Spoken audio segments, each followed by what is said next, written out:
Hey, everybody, and welcome to the Self Mastery Podcast. I'm your host, Zach Spafford. I have a cool review that someone wrote for us. It's very kind of them.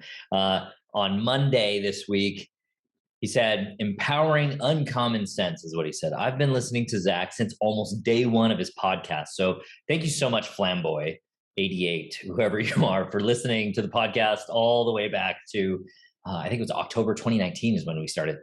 And what did he say? And have loved his approach and content, having earnestly tried countless 12-step programs, manuals, and books, and only ever had sporadic moments of sobriety. Zach's mindfulness coaching approach really helped me think about things differently and turn a corner. So you're welcome. And thank you for the review. Thank you for letting everybody know. That's pretty awesome of you to do that. I'm super excited for your success. And that's really why we do this. That's why Darcy and I love to talk about pornography.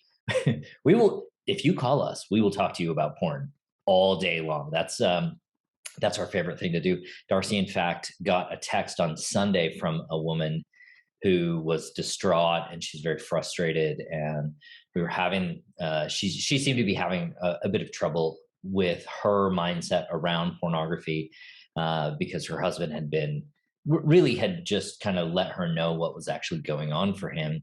And Darcy, I'm not kidding you, spent like 4 hours on the phone with her. So, she might spend 4 hours on the phone with you if that's what you need. So this week during a coaching session with my client, we were discussing agency and how language matters in the way that we perceive our struggles and engage with our trials.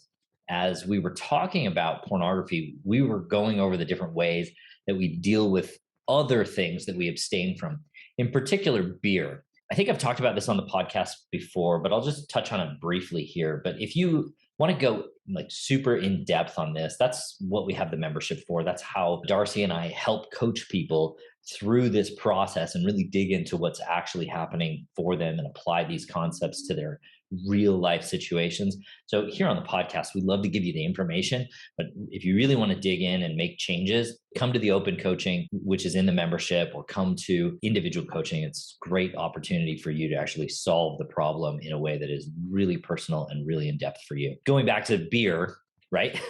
Going back to beer, that's probably not a phrase anybody ever thought I would say on the podcast, right? Most of us have been offered a beer in our lives.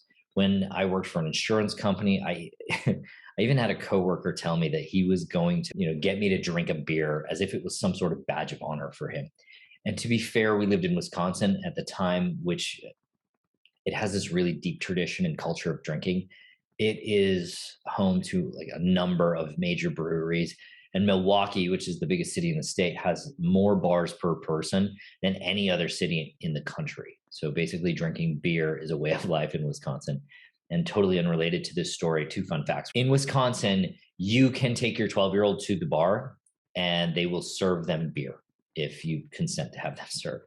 And your first 7 drunk driving offenses, I'm not kidding about this, for the longest time, your first 7 drunk driving offenses were just misdemeanors. So that's how big beer is in Wisconsin. So in that interaction with my coworker, I was polite and I was happy to banter with him, but I wasn't going to drink beer with him. I was, and I would say things like, I don't drink and it's just not something that's for me. And he pressed me and he kept saying things like, "Oh, you're not allowed to drink because your church says so." And I found myself double checking my reasons for not drinking.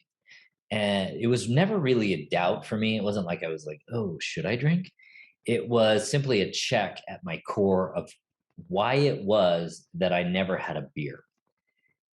And I didn't feel like I wasn't allowed to drink. I didn't feel like my church would cast me off if I had a beer.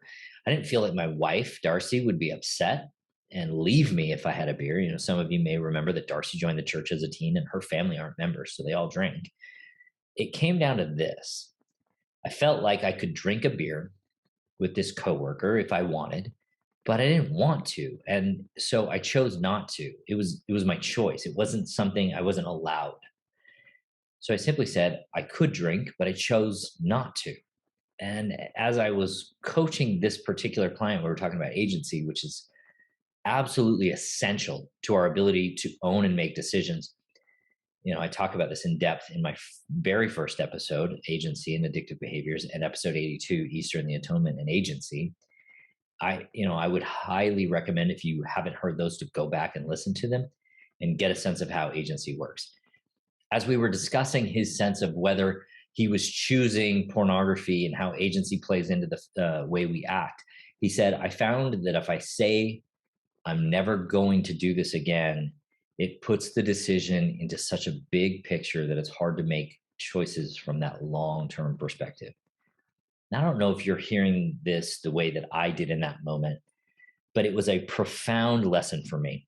It was this light bulb moment that made my conversations with my coworker in hindsight make so much more sense about who I was and how retaining our agency is such an essential tool that anytime we become rigid and inflexible in our sense of what we will do and what we won't do, that we begin to lose our agency and we begin to lose the battle of our choices.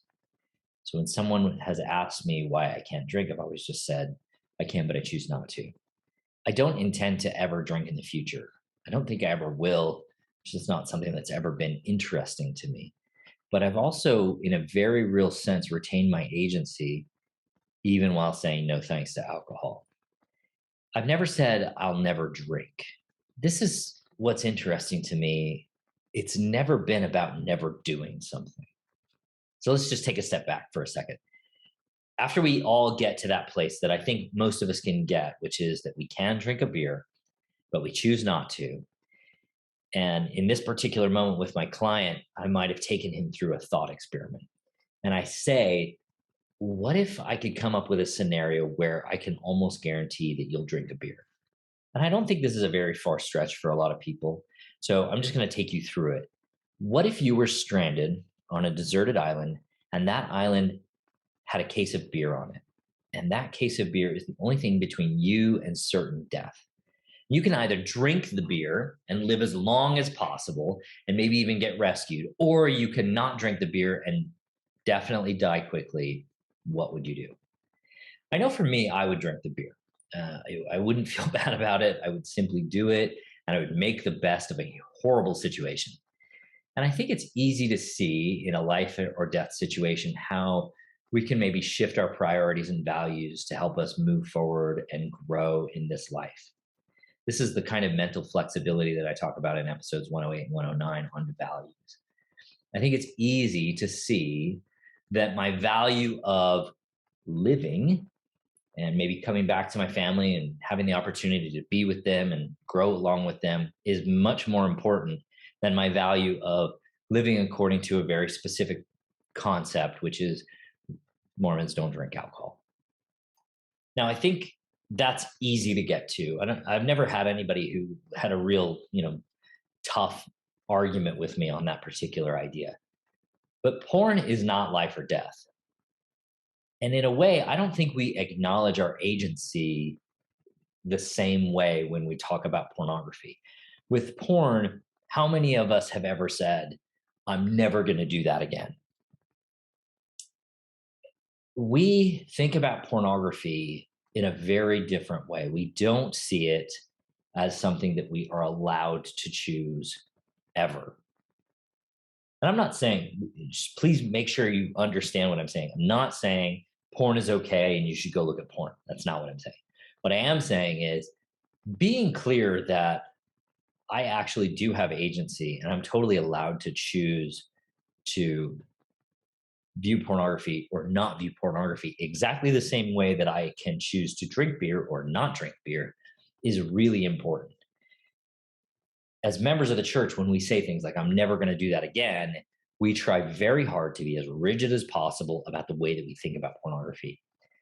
And I think we try to make it an unequivocal bad, that it's never okay to choose, and that we are addicted if we do choose it. Now, if you want to believe those things, and I'm certain many of you do, then there's nothing wrong with that. I'm not going to tell you you're wrong. I'm not going to tell you that this is a bad idea. But my question would be, has it helped you to solve the problem that you're facing right now?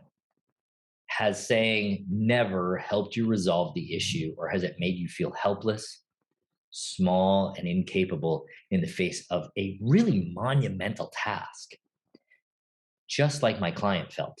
And here I go. Now, I remember very clearly the day that I left the word never behind. I was in the bathroom in the house right next door to this one, actually, and we owned that house before we bought the one that we live in now. And I was standing there with my phone, going to the bathroom, and my brain offered me the idea that I was alone and that no one was home and I could check out some pornography. It was a quick thought, and really maybe it didn't even register as a full sentence like the one that I just used to describe what happened, but it was full of meaning to me. So this usually would have been a fight. I would have, exercised as much willpower as I could to keep from going down that path. I would have phoned a friend, or I would have called Darcy to rescue me. But I was tired of the fight. I was tired of the struggle, and I was tired of the neediness of having to rely on others to help me manage my brain, knowing that in the end, they really couldn't do that. There's nobody on this planet that can help you manage your brain. So I simply said, yeah, I can look at porn. I can do that if that's what I want to do. If I want to, I can view pornography. I can look at all the porn I want. And I can stand here and I can search out anything that is interesting to me, all of the normal things that I would look for until I explode, maybe literally and figuratively. And then I said, but if I want to do that, I'll do it later. And it was kind of magic, not because there were wands or fairy dust or any special effects. The magic was that the battle stopped. It was quiet. And I didn't have to fight or run the way that we often talk about when we talk about our pornography struggle. I simply was able to own my agency and say, yes, I can do that. I'm just not going to right now. In our efforts to reassert agency, never is not a word that seems very useful. The phrase I can, however, holds immense power. It's the power to choose. Even if I can make choices that don't live up to my moral standards, I can choose. And here's the thing. The power to choose gives us the capacity to learn from our mistakes and then to choose differently next time. Without it, we will not succeed at overcoming pornography. We will always have a battle on our hands. So if you're thinking that's a little scary, it's scary to have the power to choose. It's scary because you might mess up. You're not alone.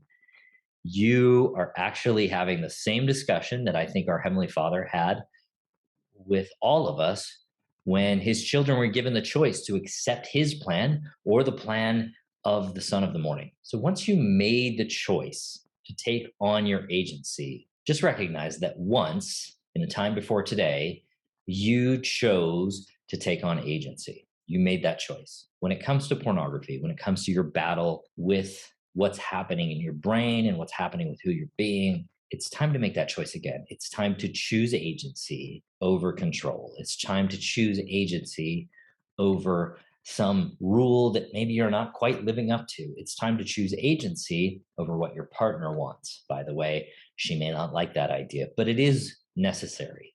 So be aware and be clear. I can choose pornography. That is available to me. You have to be real about it. You have to be willing to not play both sides of the chess game and go, oh yeah, I can choose pornography, and then really be like, no, I can't do that. You have to be real about it. And once you're real about it, guess what you've got? You've got the power to actually choose. Yes and no. Not just one of them. All right, you guys, I'll talk to you next week. Thanks for listening to Thrive Beyond Pornography. If you're seeking guidance and support to overcome pornography for good and begin creating a thriving life beyond it, check out my free webinar, How to Overcome Pornography with Skills That Actually Work. You'll learn practical, proven skills guided by an expert coach who has personally overcome pornography. Whether you're getting started for just yourself or along with your spouse, Darcy and I can teach you the tools that will help you put your life on the right path for you. Be sure to check out the show notes for a direct link And if you could take a moment to leave a review wherever you listen to podcasts, it would mean the world to us. Your reviews play a significant role in helping others discover the show so they can join us on this transformative journey. Thank you for being part of the Thrive Beyond Pornography community. Until our next episode, stay strong, stay focused, and keep thriving.